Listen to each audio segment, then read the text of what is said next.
Pilipinas, una sa ating mga balita.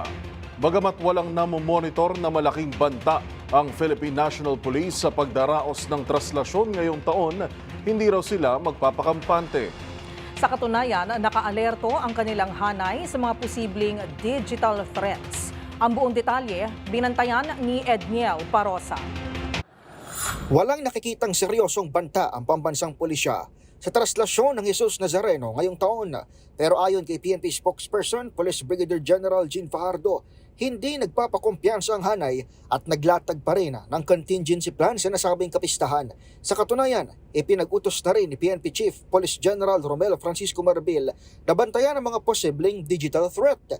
Inatasan ni Marbil ang PNP Anti-Cybercrime Group at PNP Intelligence Group para sa maigpit na monitoring ng naturang hamon. Hindi naman masabi ng kapulisan kung may pinal ng desisyon sa signal jamming. Pero, epektibo Enero 8, bawal ng pagbili, pagbebenta at pag-inom ng alak sa mga pampublikong lugar, gayon din ang pagbibitbit ng baril sa Maynila.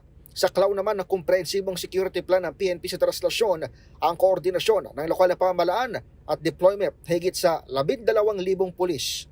Para sa MBC TV Network News, ito si Edniel Parosa ng D0H. Una sa Pilipinas, una sa Pilipino.